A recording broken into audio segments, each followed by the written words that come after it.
परंतु आपल्या दोन मुख्य नाले असताना तुम्ही म्हणताय की एक नाली सोडून दुसऱ्या नालीकडे वळण द्यायला आले.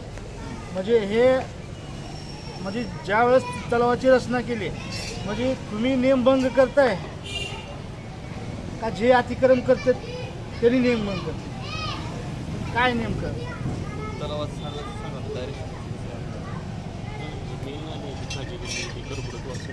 हां तीच प्रवाहित आहे. ती प्रवाहित नाही एक्सेस जरी झालेलं असलं तर त्याची आता ती नवीन नाली कन्स्ट्रक्ट केलेली आहे. कधी झाले नाली ही मला सांगा, कधी झाले? नाली तर दोन आहेत. तुम्ही औसा शहरातल्या प्रत्येक गल्लीमध्ये जर विचारलो की आपल्या ह्या तलावाच्या दोन म्हणजे सांडवा किती आहेत, दोन आहेत का एक आहेत, तर तुम्हाला कोण बी उत्तर देईल दोन आहेत. उद्या समजा जर ती तलाव पावसानं अतिवृष्टी पावसानं जर समजा झालं आणि ती तलाव म्हणजे फुटलं गेलं तर त्याचे जबाबदार तुम्ही आहात का मला सांगा. तुम्ही मला इथं लिखी द्या त्या तलावाचे आम्ही जबाबदार आहे, फुटल्याच्या नंतर आम्ही एकाच नालीनं त्याचा प्रवास करणार आहे असं. बरं, हे झालं तलावाचा विषय. त्या नालीवरल्या जी काय अतिक्रम आहे ती कधी हटवणार ही सांगा मला. मारुती मंदिरमध्ये मारुतीच्या परिसरामध्ये तुम्ही अतिक्रम पूर्वी केलात, हां पूर्वी असा जोरदार सलापत तोडला, तुम्ही घरं तोडला, सगळं केलं, लोकांच्या सहानुभूती तुम्ही मिळवलात. परंतु आज ह्या ठिकाणी तिथं आपलं धाराशिव डॉक्टरच्या समोर एक शेड मारलाय, पलीकड कुंभार गल्लीमध्ये पुरं बांधकाम केलेत. मग चालू का आहे का तुमचं काय पैशाचं घेऊन देऊन चालू आहे की आम्ही तुम्हाला एवढे पैसे देऊ तुम्ही मारून घ्या, असं का आहे का सांगा. कारण आम्हाला असं वाटतं की तुम्ही जे काम करतात ते आम्हाला चांगलं वाटतंय, परत त्याच्यानंतर जी लोक तुमचा गैरफायदा घेऊलेत का काय चालू आहे मला हे सांगा. हां बरं त्या प्रकरणामध्ये स्टे होता. हां त्या मग ते जे कन्स्ट्रक्शन केले त्याच्या बाबतीत तक्रार झाल्यानंतर हां आपण त्याचा स्थळ पंचनामा केला. त्या पंचनाम्यानंतर आपण ती न्यायालयीन प्रकरण आहे त्याच्यामुळे ती आपली बाजू न्यायालयाच्या नगरपालिकेची बाजू न्यायालयाची मांडत असते होती नगरपालिकेची, त्यांना ते कोर्टात आपलं म्हणणं दाखल करण्यासाठी आम्ही ते स्थळ पंचनामा आणि तुम्ही दाखल केले काही सांगा मला. दाखल केलं इथं पुरावे द्या ना मला. इथं आम्ही दाखल केलं आणि हे केलं म्हणजे मला सांगा, मी एक उपोषण इथं करत आहे की मला माझ्यावर काय जनता म्हणजे जी काय माझ्यावर विश्वास ठेवून जी इथं मी बसलो आहे, उद्या चालू इथून उठल्याच्या नंतर मी त्यांना सांगितलं पाहिजे किंवा मी उठलोय तर शिवसाहेबांनी मला असं ते न्यायालयामध्ये आहेत, ही प्रकरण आहे आणि ह्या प्रकरणामुळे त्यांना शेड मारण्याची परवानगी देण्यात आली. बरं ठीक आहे, चला ते सोडा. कुंभार गल्लीचा जो रस्ता आहे त्या रस्त्यावर जे तुम्ही पूर्ण स्लॅब तोडलं, तिथं बांधकाम केलं गेलं. धाराशिव काकाच्या समोरली जागा जे आपलं भाजीपाला आरक्षण सुटल्याची जागा परत कब्जा झाला. काय केलं तुम्ही? तुमचे कर्मचारी तर तिथं गेल्याच्या नंतर पैशाची देवाणघेवाण चालू आहे. म्हणजे एकंदरीत माझा खुला आरोप आहे तुम्हाला. औसा शहरामधलं एकीकडे तुम्ही अतिक्रमण उठवताय आणि दुसरीकडे बसवताय. म्हणजे बसवण्याच्या पाठीमागं का तुमचा वरदवास आहे का त्याच्या पाठीमागं, का तुमच्या आशीर्वादानं परत बसतायत का ते? वेळोवेळी आपण अतिक्रमणावर कारवाई केलेली आहे. आता सुद्धा कुठल्या आपण सवय आपली करतो, फक्त आपल्याकडं कर्मचारी पुरवठा आणि पोलीस प्रशासनाच्या मदतीने आपण कारवाई करत असतो. त्यामुळे आमचं थोडं पुढे मागं थोडासा वेळ लागतो. आता या केसमध्ये जिथं कोर्टाचे आदेश आहेत की तुम्ही तिथं जाऊ नका, नगरपालिका त्या ठिकाणी अतिक्रमण करता येणार नाही स्वामीच्या ठिकाणी, त्या ठिकाणी आपलं म्हणणं आपण मांडलेलं आहे आणि माझ्यामध्ये दाखल झालं तर सरांनी जे एक स्वामीचा विषय नाही आहे, एक स्वामीचा विषय नाही. आज मला सांगा, ज्या ठिकाणी आता हे विषय मला बोलायचं नाही पण मी बोलून दाखवतो. ह्यांनी चांगलं काम केलं, चांगलं कामाची मला शाबासकी द्यावं लागेल. अण्णाभाऊ साठे समाज मंदिर, त्या समाज मंदिरमध्ये GCP लावण्यात आली.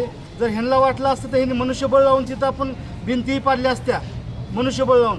तुम्ही समाजाची विटंबना अशी केली की तुम्ही GCP लावला, तिथं GCP लावला, पूर्ण फोर्स पाटा लावला, तिथं पूर्ण समाजाचा अस्त्र न करून सोडला.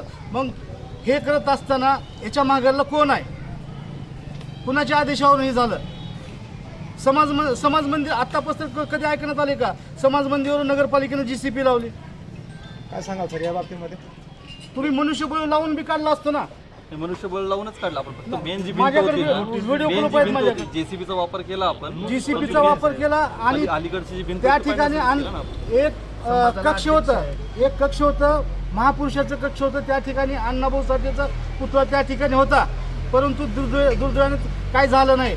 जर समजा ह्यांनी JCP लावले त्या खोऱ्यानं जर समजा ती भिंत पडली असते आणि त्या पुतळ्यावर पडली असते, अख्ख्या महाराष्ट्रामध्ये ही वेगळं मेसेज गेला असता ना. काय सांगाल सर या बाबतीत? जे आपण मनुष्यबळाच्या ऐवजी JCB मशीन लावून तिथं आपण पाडण्याचा म्हणजे पाडलातच, मग त्याच्यामध्ये जे काय पुतळा होता किंवा काय फोटो वगैरे असतील महापुरुषांच्या, अगोदर ते काढून घेण्याच्या संदर्भात काय सूचना वगैरे केल्या नाही तुम्ही समाज बांधवांना? नाही, त्यामध्ये सांगतो, त्या आपण पुतळ्याला कुठल्याही प्रकारचा हात लावलेला नाही. आपले जे तिथं 3 व्यावसायिक करण्याच्या दृष्टिकोनाने जे चालू होतं त्याविषयी, त्या तेवढ्याच भिंतीला आपण फक्त JCBद्वारे काढून घेण्यात आल्या. व्यवसाय तुम्ही म्हणताय ना, आज स्वामीला तुम्ही दिलात, अनेक ठिकाणी दिलात, ही तुमचा व्यवसाय चालू नाही का? आज आणि अतिक्रम तुम्ही पाडताय, परत त्या लोकांना देताय, ही काय म्हणायचं आम्ही? अहो तुम्हाला सांगतो, आम्ही एक विद्यार्थी कक्ष काढला होता, वाचनालय काढलं होतं. आमचं समाज मंदिर आम्ही त्या ठिकाणी विद्यार्थी शिकवण्यासाठी, वाचन करण्यासाठी आणि महापुरुषाचे पुतळे ठेवण्यासाठी आम्ही तिथं कक्ष केलता. ह्या लोकांना एक मयताच्या नावानं अर्ज केला, त्या मयताच्या नावानं एवढी कारवाई झाली. मयताच्या नावानं मयताच्या नावानं कारवाई झाली. त्यानं मरून 20 वर्ष झालं, त्याच्या नावानं ती सतेश दगडू पुंड त्याच्या नावानं दिलं गेलं अर्ज. म्हणजे एवढा छळ झाला. औसा नगर परिषद मध्ये जिवंत माणसाच्या तक्रारीची दखल घेत नाही. दखल नाही, मेलेल्या माणसाची दखल आहे. काय म्हणू सर? हे जे पत्र आलेलं होतं ते नोडच्या माध्यमातून आलेला होता. की आता ते जी टीम आहे ते आमच्या समाज मंदिर हा समाज मंदिराच्या नाही, हा पाडण्यासाठी समाज मंदिर जे पाडलं ते जे दिसलं पाडण्याचं, त्याच्या मागे जे तुम्हाला पाडण्याचं दिसलं, पण ती जी व्यक्ती अर्जदार कोण आहे, त्याचा संबंध काय आहे किंवा चौकशी 4थ्या वेळेला दाखल केलंय, तुम्ही तपासाचं काहीच केलं नाही.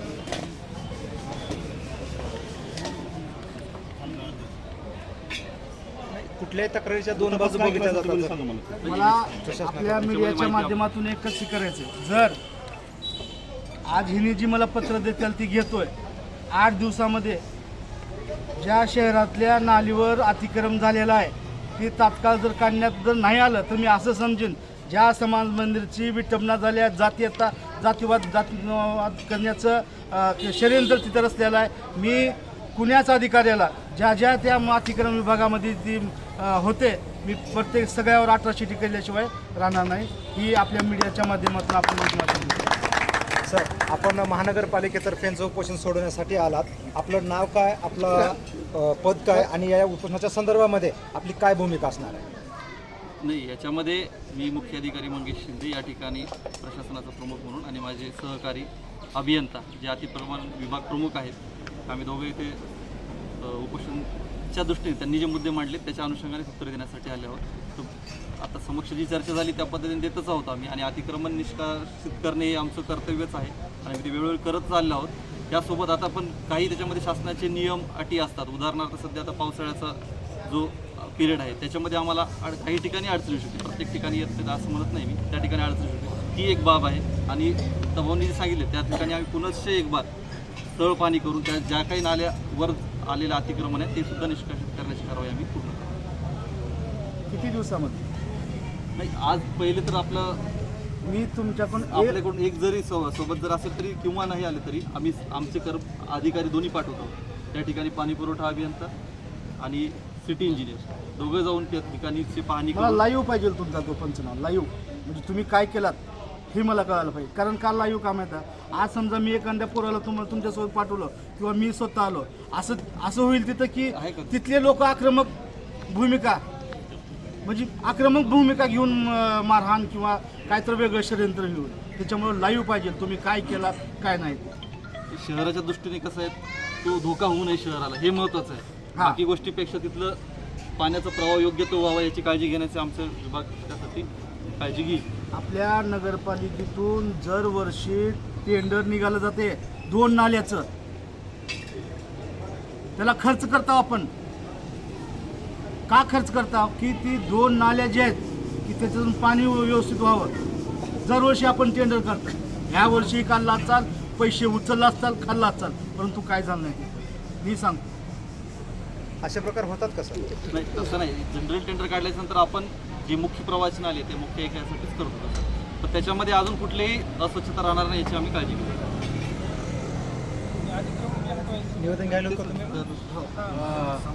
सर तुम्ही सांगा ना मला ते खाली माल दिला अर्ज हा, तुम्ही तपास काय केलं ते याचा तपास आम्ही आमची समिती स्थापन केलेली आहे. त्याच्यामध्ये वर्ग 4च्या कर्मचाऱ्यावर जर कारवाई करायची असेल कुठली तो आणि एक आढळला त्याबाबत 1965 कायद्यात तुम्ही केले तर समिती स्थापन केली आमची त्याची मला माहिती आहे ना फोन केली आणि त्याच्यावर कारवाई करायची तो बॉडीला अधिकार आहे. तो बॉडीच्या आता येणाऱ्या मीटिंगमध्ये आम्ही ठेवून तुम्हाला सांगितलं. येणाऱ्या मीटिंगमध्ये हो, येणाऱ्या स्थापन केलं त्याच्यामध्ये आधी घेतात नाही मीटिंगमध्ये ठेवावं लागतं की आम्हाला त्याचा अहवाल द्यावा लागतो. त्याच्यानुसार मग ते ठरवतील. वर्ग 4 2 महिन्यापासून ते समिती स्थापन म्हणता अजून स्थापन केलं नाही. तर तेच सांगतोय तुम्हाला त्याचा अधिकार आपल्याला नाहीये. बॉडीकडे आपण त्याचं म्हणणं मांड की नगरसेवक कर्मचाऱ्याला काय म्हणजे कर्मचाऱ्याचं ऐकायचं हा एक प्रकार आहे. म्हणजे नगरसेवकानं जे सांगितलं तेच काम करायचं. समजा इतर सामान्य माणसानं सांगितलं तर ते काम करायचं मी नाही. 4 दिवसाखाली म्हणजे असं काही मुकदमाला फोन केलं तुमच्यात होतं असं काही ते निघालं घाण झाले आपल्या इथं नगरसेवकानंच म्हणून. तर सांगितल्याच्या मुकदमा नंतरच काम नगरसेवकाला भेटा. झालं पाहिजे. म्हणजे ज्या नगरसेवकाला त्या लोकांनी मतदान करून निवडून दिलेत त्यांनी सांगितले तर काम होणार नाही. पण नगरसेवकानं सांगितलं पाहिजे. ते असं काही नियम झालं असेल तसं नाही, होणार असा काही नाही. नियम शेवटी तुमच्या आम्ही जनतेसाठी आहे. आम्ही नाही, नाही, जनते नाही, सेवक सर, आहे. सर, नगरपालिका सर्वांची काम तुम्ही केली ह्या शहराचे मायबापात पाहिजे. तुम्हाला सांगतो तुम्ही एक मुख्य अधिकारी म्हणजे काय तुम्ही हे असं हे नाहीत. तुम्हाला प्रत्येक प्रश्न आम्हाला विचारायचा अधिकार आहे. आमचं चुकलं तुम्ही सांगा, तुमचं चुकलं तर आम्ही सांगू. परंतु नगरसेवक हा एक नाही, तसं आमचं तसं होऊ नये. जर एखादा नागरिक कर्मचाऱ्याला डायरेक्टली फोन करून म्हणत असेल की अशी करायलाच समस्या पाहिजे. आहे, आपण ही नागरिकांसाठी लोकांची समस्या आहे त्याची वैयक्तिक पण नाही जर सांगत असेल तर कर्मचारी जर त्या नागरिकाला म्हणता की तुम्ही नगरसेवकाला सांगा ही कितपत योग्य आहे. तसा मग तुमचे जे मुकदम आहेत त्यांना आमच्या जे गावातून फोन केला की केलं होतं इथे घाण आहे तुम्हाला पण वैयक्तिक त्यांनी फोन पे केला एवढं message सर म्हणजे केला. आपल्या कार्यालयामधील जे काही शासकीय सेवक आहेत किंवा हे आहेत त्यांना तुम्ही समजावून सांगा की आपण जनतेचे नोकर आहे, जनतेचे मालक नाहीत. त्याच्यामुळे जनतेचं ऐकलं पाहिजे की ना की त्यांना उद्धट वर्तन करून त्यांना उलट उत्तरं दिली पाहिजे. बरोबर आहे साहेब. एवढं आता तुम्ही मुख्य कार्यकारी अधिकारी म्हणून उत्तर कोणी देणार नाही. हां मुख्य कार्यकारी अधिकारी म्हणून जर समजा आपल्या जेवढा काय स्टाफ आहे त्यांना या गोष्टी सांगितल्या सूचना केला तर बरं राहील.